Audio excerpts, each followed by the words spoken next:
네, 여러분 안녕하세요. 텐선미 남인택입니다. 오늘은 여러분들과 핵융합 발전에 대해서 좀 얘기를 해보려고 하는데, 우리가 원전 관련주는 많이 다뤄봤지만 사실 핵융합 발전은 관련주를 다뤄본 적이 없습니다. 왜냐하면 이게 중요하지 않은 부분도 물론 있었지만 너무 먼 시점이었기 때문이죠. 과거에서부터 핵융합은 뭐 궁극의 친환경 에너지다라고 얘기는 많이 나오고, 이론적인 것만 봤을 때는 너무 좀 매력적이긴 한데 시점 자체가 너무 멀다란 말이죠. 그래서 주식 투자하기에는 조금 꺼려지는 그런 섹터였는데, 이제 우리가 좀 봐야 되는 시점이 아닌가라고 생각할 만한 뉴스가 나왔습니다. 그래서 이 뉴스를 토대로 관련주가 어떤 것들이 있고, 지금까지는 우리가 전혀 관심이 없었지만 지금부터 조금씩 공부해보자 라는 취지로 처음으로 제가 요 내용을 한번 다뤄보도록 하겠습니다.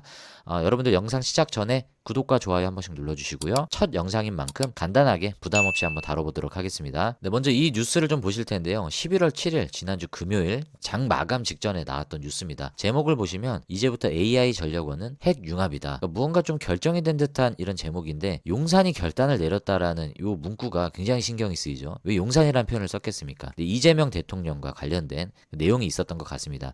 이재명 대통령이 과학기술 인재 정책 발표하기에 앞서서 여기 대전을 방문을 했어요. 이 시설이 바로 핵융합 에너지연구원 주요 시설을 방문을 했는데, 그 사진을 좀 보시면요. 네, 지금 보시는 이 사진입니다. 여기가 지금 우리나라에서 핵융합 발전 연구를 하고 있는 K스타라고 이름하고 있는 핵융합 에너지 연구원 의 모습이죠. 여기를 왜 방문을 했는가? 여기에 지금 언론사들이 집중을 하고 있는 모습인데, AI에 사용되는 에너지원을, 원전 같은 경우에는 현 정권에서 그렇게 달갑게 지금 받아들이고 있는 입장이 아닙니다. 왜냐하면 친환경이냐 아니냐라는 부분에 있어서 핵 폐기물이 발생을 하기 때문에 핵 분열을 사용한 원자력 발전은 지금까지는 좀 보수적인 입장이었죠. 최근에 그런 발표도 이재명 대통령이 직접 했었고, 신규로 하는 거는 조금 보수적인 입장이고, 기존에 진행하던 것까지만 좀 하겠다라는 약간 애매한 에너지 믹스 정책을 좀 추구를 했습니다. 그래서 이제 거기에 대한 대안으로 핵융합을 보고 있는 것이 아닌가라고 하는 추정하는 뉴스가 나왔던 거죠. 아직 정확하게 어떤 결론이 나온 건 아닌데, 일단은 이재명 대통령이 여기를 중요한 시점에 왜 방문을 했는가라는 부분에 좀 무게 중심을 두는 것 같습니다. 그래서 우리가 좀 관심을 가져봐야 되는 내용이고, 이 핵 분열과 핵 융합 이 개념에 대해서 우리가 간단하게 좀 살펴봐야 되겠죠. 먼저 핵 분열은 우리가 잘 알고 있는 원자력 발전의 원리입니다. 제가 뭐 자세한 건 알지 못하지만 일단은 이렇게 원자가 있으면 이 원자가 분열을 하죠. 분열을 할 때 생기는 열 에너지, 이 열 에너지원으로 물을 끓입니다. 이 물을 끓이면, 물이 끓을 때 기체가 발생하죠. 이 발생하는 기체가 설치되어 있는 터빈을 돌리면서 이 터빈의 운동 에너지를 통해서 에너지를 사용하는 게 바로 우리가 잘 알고 있는 원자력 발전의 원리죠. 핵 분열의 원리입니다. 근데 핵 융합은 이것과는 반대 개념이에요. 이 원자 두 개가 융합, 합쳐지는 겁니다. 이 두 개의 원자가 융합, 합쳐질 때 무언가 에너지가 발생하는 원리로 이 핵융합 발전이 사용이 되는 건데, 이론은 간단한데 깊이 들어가면 저도 설명할 자신이 없어요. 그래서 뭐 여러분들과 이거에 대해서 제가 뭐 설명을 드릴 만큼의 지식은 없지만, 일단은 뭐 개념이 좀 막연하기 때문에 제가 이해한 바 내에서 좀 설명을 드리자면, 우리가 잘 보고 잘 알고 있는 태양의 원리와 같다라고 합니다. 태양은 거대한 헬륨 덩어리죠. 그러니까 수소로 이루어져 있는데, 이 수소가 헬륨이 되기 위해서는 수소 원자가 이 네 개가 결합이 돼야 된다라고 합니다. 이 수소가 네 개가 결합이 됐을 때 헬륨으로 바뀌게 되는데, 무게를 이제 예를 들어서 여기 하나가 10의 무게다라고 이렇게 가정을 해봅시다. 그 수소 4개면 40이 돼야 되겠죠. 그 40의 수소가 합쳐졌는데 이 헬륨의 무게를 재봤더니 40이 아닌 거죠. 뭐 예를 들면 39가 나왔다라고 칩시다. 이해하기 쉽게. 그러면 이 질량 1이 어디로 간 겁니까? 그죠? 그러니까 여기에서 일단은 우리가 좀 궁금함이 생기는데, 우리가 잘 알고 있는 아인슈타인의 요 공식 있죠. E는 mc 스퀘어. 이게 무언지는 잘 모르겠지만 요 앞에 있는 E가 에너지라고는 우리가 잘 알고 있습니다. 그리고 요 m이 뭡니까? 질량이죠. 그러니까 이 공식대로라면 이 질량이 커지면 요 m 질량 값이 커지면 에너지 이 E가 값이 커질까요? 작아질까요? 당연히 커지겠죠. 자, 오른쪽에 있는 요 m 질량이 커지면 에너지도 증가한다. 자, 이 아인슈타인의 공식에 의하면 질량이 커질수록 에너지가 커진다. 그러니까 아까 수소 4개를 합쳤을 때 이 무게가 갑자기 1 정도가 빠졌잖아요. 무게가 빠졌다라는 거는 이 질량만큼의 어떠한 에너지가 외부로 방출이 됐다라고 볼 수 있습니다. 네, 그래서 이 방출되는 에너지를 활용해서 이제 구동을 하는 게 바로 핵융합 발전의 원리예요. 그러니까 융합이 될 때 생기는 이 질량이 방출되는 에너지를 활용을 한다. 자, 이런 관점인데 이론상으로는 어떻게 보면 간단할 수 있지만 이거를 구현하는 게 상당히 어려운 게 뭐냐면 태양을 예를 들었다시피 태양에 준하는 온도가 필요합니다. 그러니까 플라즈마 상태의 그 고온의 어떤 그런 환경이 필요한데 그래서 이것을 구현하기 위해서 이 도넛 모양 형태의 토카막이라고 하는 이 장치가 활용이 됩니다. 이게 일종의 자기장으로 되어 있는 장치인데 여기 나오죠. 토카막 내 초전도 자석이 30여 개 정도가 들어가고 요게 한 개만 해도 무게가 한 400톤 정도 잘렸는데 400톤 정도 되고 높이가 4층 건물에 달한다.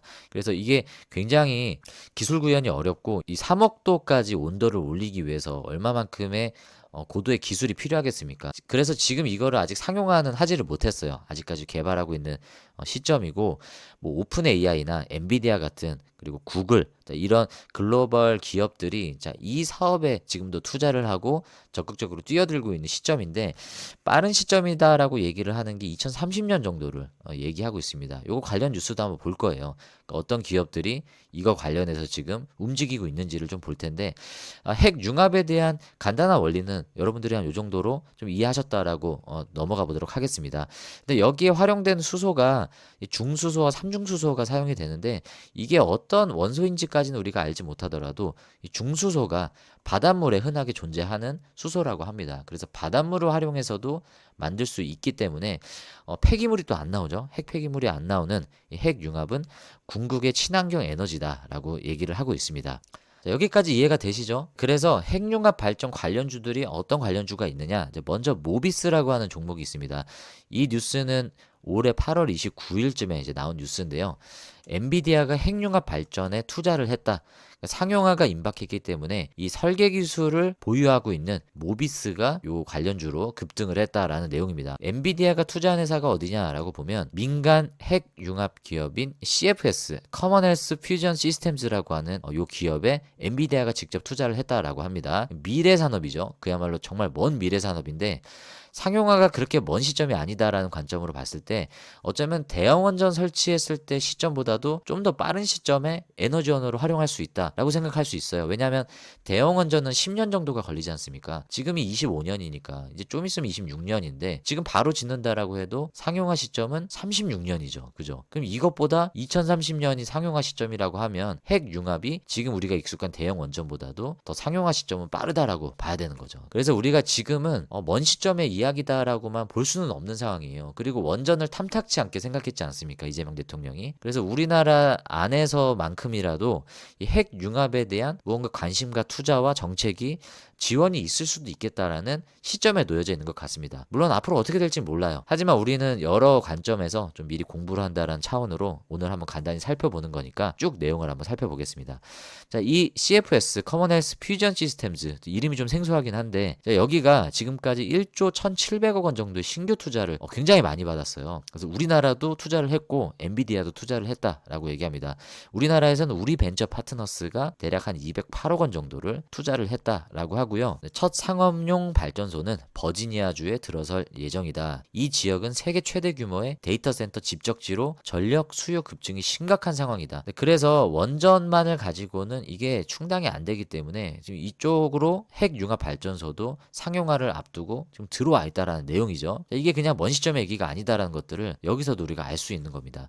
그리고 덧붙여서 구글은 누구보다도 이게 필요하죠. 구글 같은 경우에 생산될 전력의 절반을 이미 장기 구매로 계약을 체결을 했다라고 합니다. 그래서 이 상업화에 대한 부분은 이미 계약 체결까지 끝나 있기 때문에 짓고 가동만 되면 얼마든지 구매할 수 있는 사람들도 지금 줄 서 있다라는 얘기죠. 완공 시기가 2030년대 초로 예상이 되고 있고 여기 설계 용량이 400메가와트 규모인데 대형 원전 한 기가 1기가와트 정도 규모라고 우리가 참고를 해볼 때 요 400메가와트는 대형 원전 한 절반 조금에 못 미치는 그 정도 설계 용량이다라고 이해하시면 좋을 것 같습니다. 네, 그래서 이 뉴스에도 지금 모비스라는 관련주가 여기에 지금 부각을 받는다라는 내용인데, 모비스는 초정밀 제어 시스템 전문 기업으로 프랑스에서 진행하고 있는 국제 핵 융합 실험로죠. 이터 이 제어 시스템 구축에 핵심적으로 참여한 이력이 있다. 핵 융합 발전로, 가속기, 산업용 장비 등을 제어할 수 있는 정밀 제어 시스템을 공급하고 있다라고 소개를 하고 있습니다. 모비스를 잘 기억하시면 좋을 것 같고, 네, 그리고 추가적인 뉴스인데요. 이거는 작년 8월 21일에 더 오래된 시점에 나온 뉴스입니다.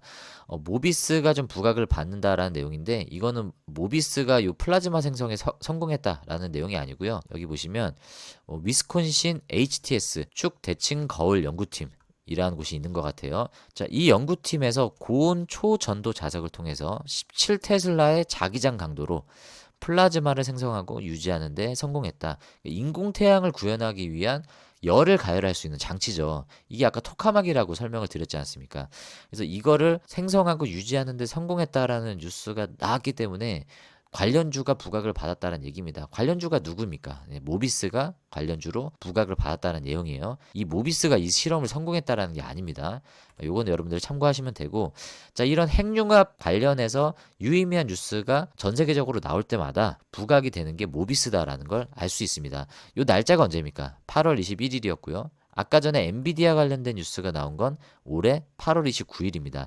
그러니까 25년 8월, 24년 8월에 이 핵융합 관련된 뉴스로 모비스가 급등했다.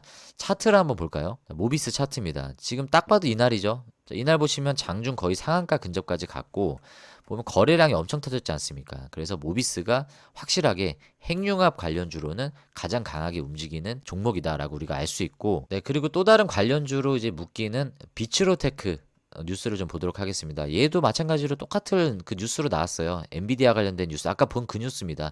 자, 이번에 모비스가 아니라 비츠로테크가 이제 부각을 받았는데, 얘도 핵융합 관련주로 많이 부각을 받죠. 어떤 내용인지 한번 살펴보겠습니다. 네, 비츠로테크는 지난 2020년 프랑스 국제 핵융합 실험로, 아까 사진으로 본 그겁니다. 네, 여기에서 진단장치 보호용 1차벽 제작 사업자로 선정된 이력이 있다라고 합니다. 당시 전 세계 6개사 가운데 유일하게 최종 사업자로 참여해 눈길을 끌었다. 그래서 기술 경쟁력이 있다라는 것을 여기서 좀 보여주고 있죠.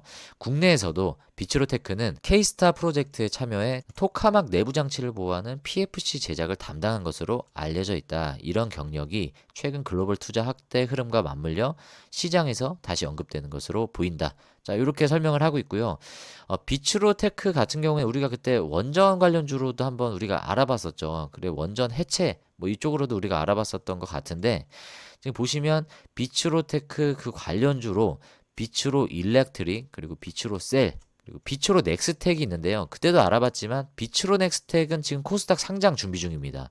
근데 얘가 플라즈마 항공우주 특수 사업을 하기 때문에 핵융합 관련주로 묶여요. 그래서 어떻게 보면 좀 중복 상장 느낌이 좀 있습니다. 참고적으로 일단은 비츠로테크가 이러한 사업을 해서 핵융합 관련주로 지금은 유일하게 부각을 받지만, 향후에 이 비츠로 넥스텍이 분할 상장을 하게 되면은 요게 조금은 희석이 될 가능성들은 또 있다라고 좀 참고하시면 좋을 것 같고, 일단은 영상을 촬영하는 지금 시점에서는 비츠로테크가 그것에 대한 핵융합 관심을 다 지금 받고 있는 모습이다. 관련주로 묶인다는 거죠. 이게 마찬가지로 올해 8월 29일에 나왔는데, 주가 흐름을 한번 살펴보겠습니다. 네, 언제인지 보면 이날이죠, 이날. 네, 8월 29일에 12.47% 정도 이렇게 상승한 모습이고, 윗꼬리를 달고 좀 빠지긴 했어요. 워낙 위에 지금 물려있는 악성 매물대가 여기 많기 때문에 이렇게 매물 소화를 하면서 좀 빠졌지만, 거래량도 비교적 상대적으로 좀 많이 나왔던 그 뉴스에 반응을 했던 모습입니다. 대장주의 흐름은 아무래도 좀 모비스가 강하다라고 볼 수 있고, KNR 시스템도 뭐 관련주로 묶이기는 하는데, 얘는 물론 그 뉴스로도 반응을 하긴 했어요. 보시면 이 날짜죠. 네, 9월 1일. 그러니까 8월 29일 이후에 거래일에 반응을 하긴 했는데, 이게 뭐 핵융합 관련주로도 묶이긴 하지만 그것 때문에 올랐다라고 보기에는 좀 어려울 것 같습니다. 얘는 뭐 로봇 쪽 테마로도 엮이고 뭐 원전 해체 쪽으로도 좀 엮여서, 정확히 제가 뭐 조사는 안 해봤지만 크게 관심을 갖고 있지는 않아요. 어쨌든 핵융합 관련주로도 얘가 묶인다. 자, 그리고 우리가 또 관심 가져봐야 되는 관련주가 일진파워가 있습니다. 위치적으로도 200일선을 타고 가는 흐름을 가져가고 있고요. 일진파워도 마찬가지로 얘도 핵융합 관련주로 묶인다라는 점 여러분들이 좀 확인을 하시면 좋을 것 같고, 사막 컨덴서도 관련주로 묶입니다. 더 큰 흐름으로 봤을 때는 두산에너빌리티도 원전뿐만이 아니라 핵융합 관련 사업으로 묶입니다. 그래서 우리가 뭐 기존에 이미 두산에너빌리티를 투자하신 분들 같은 경우에는 이 원전과 핵융합이 어떻게 보면 좀 상충하는 느낌이 들기는 하지만, 두산 같은 경우에는 이래저래 양쪽의 사업을 다 진행하고 있기 때문에, 그래서 어찌 보면 좀 이것도 저것도 수혜를 다 볼 수 있는 안정적인 대장주 성격의 종목이 아닌가라고 좀 생각이 들어요. 뭐 이 정도 여러분들이 좀 관련주는 참고하시면 좋을 것 같고, 일단은 모비스의 흐름을 여러분들이 중심으로 핵융합 발전 관련주들은 여러분들이 살펴보시면 좋을 것 같습니다.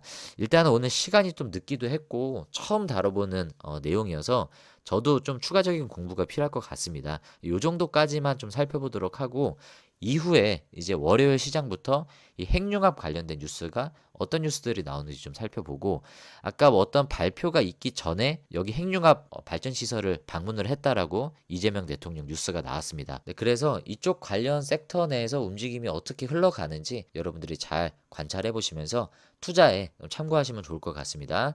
네, 오늘 핵융합 관련된 영상은 여기서 좀 마무리하도록 하고요. 오늘 영상이 도움이 되신 분들은 구독과 좋아요 한 번씩 좀 눌러주시고요. 여러분들의 수익은 10배, 주식은 쉽게 될 수 있도록 텐섬미 나무택이 늘 함께하도록 하겠습니다. 네, 여러분들의 계좌가 정말 핵융합 발전처럼 폭발적으로 증가하기를 저도 응원하도록 하고요. 자, 이번 한 주도 여러분들 파이팅 하시길 바라겠습니다. 시청해주셔서 감사합니다.